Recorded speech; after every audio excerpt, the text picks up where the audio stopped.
And good morning, everybody. This is Jim Christopher from Go Astros and Ballpark Nation and Lone Star Yell Fight and Jim's Moving Picture Show. And, well, I have a lot of shows. Happy Halloween to everybody who celebrates. And if you don't celebrate for some silly reason, try to have some fun, you know? Not everything is so serious. Not everything has to be some statement or political, whatever nonsense. Sometimes it's kind of fun to dive into the macabre side of it. I actually take Halloween off from school every single year. And as soon as I'm done recording this, I'm going to pour a big bowl of Count Chocula and start watching some horror movies. I'm not sure what I'm going to start with. Maybe Halloween Kills. I might even do Halloween Resurrection because I need a little Buster Rhymes in my life. But I want to first of all start by congratulating all my friends that are Dodgers fans. I don't actually have too many, but definitely want to shout out to like Alex and Cameron. Alex, he and I have been really good friends for about the last 4 or 5 years and are going to go to a Dodgers game together next year. So I know he was excited talking to him throughout the World Series. And I also want to congratulate my Yankee fan friends that it doesn't feel like it right now, but it's been a great season. You want a pennant. And I know that everybody on Yankee fandom was hoping for number 28. And, it's going to happen. It's just the odds are it will. It's just this year, it wasn't the year. And still, again, anytime you win a pennant, you can't, it takes some time to get to the point where that was a successful season, but you have to be happy about it. So definitely, Emily and Ben and Emmy and Alex and at Orangeman. I don't think I know his first name. Isn't that weird how like on X you can make friends that you talk to for years, you don't know their first names? But those guys and so many more that are Yankee fans, rational Yankee fan, for example, definitely know it stings this morning, but it still was a good season. I actually was pulling for the Yankees in part because I was at Yankee Stadium last. So weird how it works. I was in Yankee Stadium this past July for an episode of Ballpark Nation that won't come out until February of 2026. It'll be our season 2 season premiere. But like I had a great time. I went with some really good friends of mine, and the aforementioned Ben and Emily and Emmy, and of course Jeremy, who was an Astros fan. But we went. We had a blast. We had a blast with every Yankee fan that we met. We were pretty clear that we were Astros fans. There was nothing but welcoming and politeness. They answered every question. We were made to feel like, particularly with Emmy, part of the family. It was a really, really good time. And one of the things I noticed about Yankee fans when I was there, and yes, everybody's gonna have that their individual experience. It's like when you say you hate an actor because you go up to him at lunch while he's in a restaurant and you ask for an autograph and he tells you to fuck off. Like, yes, everybody's gonna have their one moment or whatever, but my moments happen to be positive. And again, we had a really good time hanging out with them. And the thing I noticed that was different than when we went to Wrigley Field is, for the most part, they were diehard Yankee fans. Like it wasn't like a Wrigley Field crowd, which half of them felt like tourists and they were just in Chicago. Um, to the point, I mean, they were like they were they were they were really in on the game. They were very upset when bad things happened and very excited when good things happened. And um, one of the people we were sitting with, I won't identify him because he might have a real job. I'm not sure. But made it very clear from center field what he thought of their lack of trade deadline moves. So um, I was really hoping they would get one if obviously the Astros were out of it. So the thing though that I think bugs me about this World Series is I don't know when fandom got so toxic. And I'm thinking about it from, and I can already hear like Andy Tom Chesson, who's my co-host on, well, three of those four shows that I mentioned, that Twitter's not real life and everything. But between ESPN going full John Boy Barstool, because yeah, to me they're the same, and celebrating the two jackasses that, in best case, distracted from the game. And in worst case, I mean, could have injured one of the game's premier players. And just because he didn't get hurt doesn't excuse the behavior, right? It's not a result oriented business with when we're talking about stuff like this. But it's also, fans of 28 other teams who didn't make the World Series talking shit to Yankee fan. And then it was Yankee fans getting mad at them saying if you don't get this far, then you can't talk shit to anybody when we've not heard from them on Twitter uh since well 2015 really if you're an Astros fan. It's this like fandom with the lack of integrity that just kind of bugs me. I think baseball is a beautiful game. I love it. I devote a lot of time to it.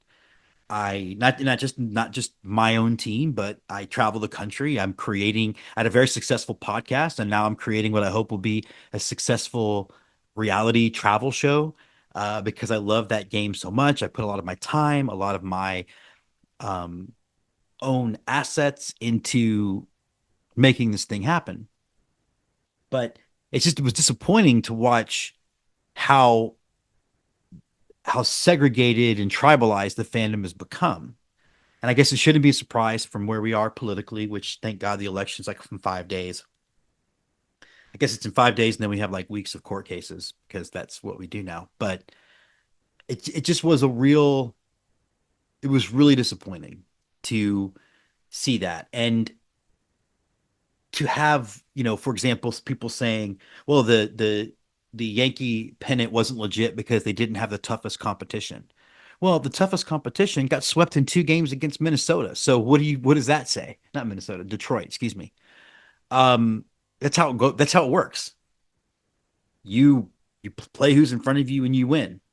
People talking about the 17 World Series not being legit, even though again, there's a million different articles out there that will show you that the scheme was actually ineffective. So both things can be true. The Astros broke a rule everybody else was breaking. They just broke it better. And whether the scheme was effective or not, that's what affected the on-field play. And um, even LA papers say there's zero evidence that it actually had affected them enough to win games. Look, the 2020 World Series, the only people who think it's Mickey Mouse are 29 other teams. And I can guarantee you this: if any of those other 29 other teams had won it, uh, they wouldn't think it's a Mickey. It's a real World Series. They won. Everybody played the same number of games. Everybody had. That was when we had the expanded playoffs for the first time to make it a little tougher to get there. And the Dodgers got there and they won. So it counts. Like I don't get it why we are doing that. Sports used to be the one area in our culture where we could say the evidence is clear. Here is what was decided on the field. And instead, we as fans, although not me, like to cling to the excuse, well, we lost because of this and we lost because of that. And if the answer is anything other than we lost because we didn't play as well, well, then you're lying to yourself. You just are. And I miss the days of accountability. Like when Brian Cashman does his press conference. Well, really, we would have won the World Series one of those 15 years if had. What tells you that? Because you didn't win it in the 7 years before and you didn't win it in the 7 years after. So just be accountable for yourself. But I just wish we could get back to some degree of civility, particularly in the area of baseball fandom. Real baseball fans know that baseball's hard. It's the hardest game to play. So much of whether you win or lose is because you're not just playing the other team, but you're also playing the game of baseball, which is designed to fail. It's designed to break your heart. I just wish we could recognize, well, my team didn't go to the World Series this year, so I should probably reserve the right to shut the fuck up and not talk shit. Like, oh, I'd rather not get to the World Series and lose than what? No, or Mariner fan. Well, I'd rather not win the division if we're just gonna lose in the first. No, stop. That's stupid and it's lie and you're lying to yourself. And it's such an indication of where we are in 2024, where we'd rather work ourselves into a maze of a pretzel to figure out a reason why it lost, other than you just lost, and that's the thing. And I don't know. It makes me sad. It makes me bummed out for the state of fandom. And look, I can already hear some of the people who maybe will stumble on this and see some of the stuff behind me and immediately dismiss it, and then want to call me a snowflake for feeling sad about it. And um, I don't have to prove my masculinity or lack of snowflakeness to anyone except check my bio and check my resume. The other thing that I try to live by is having some degree of integrity when I'm speaking about something. So, again, we're about 108 days, I think, from pitchers and catchers reporting. It's the beautiful thing about baseball is if you lose one night, get to play tomorrow, and if you lose in the playoffs, the season starts almost right away. So there's that. Again, congratulations to my friends that are Dodgers fans, and again, congratulations to my friends that are Yankees fans because a pennant is it stings, but winning the pennant is always awesome. And trust me, I would much rather, as a Stros fan, have lost in the World Series than lost in the wild card round. And that's just because I'm not going to lie to myself. But that's enough rambling. I didn't really have an outline for this episode. I just was wanted to congratulate those people and just talk about how frustrating it is to see a game that I love. And I think a game where real fans are smarter than like it. I think to be a real baseball fan, you have to be smarter than to be a real football fan or a real uh, basketball fan. And I think about like Brian Arbor, who we do the show with, like that dude that dude's smarter than I am and does deep dives into stuff because the game is that kind of way. And I think you should just be proud of whatever you accomplish.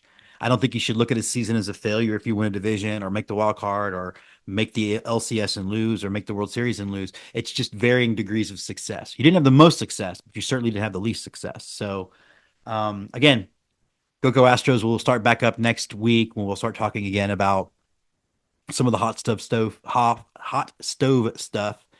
Ballpark Nation season premiere on streaming should be in February. Everything has been sent off, and then we're going to be jumping into some other content here later on. So stick with us. And again, um, I hope you guys enjoyed the baseball season, enjoy the holidays, and then spring training will be here before you know it.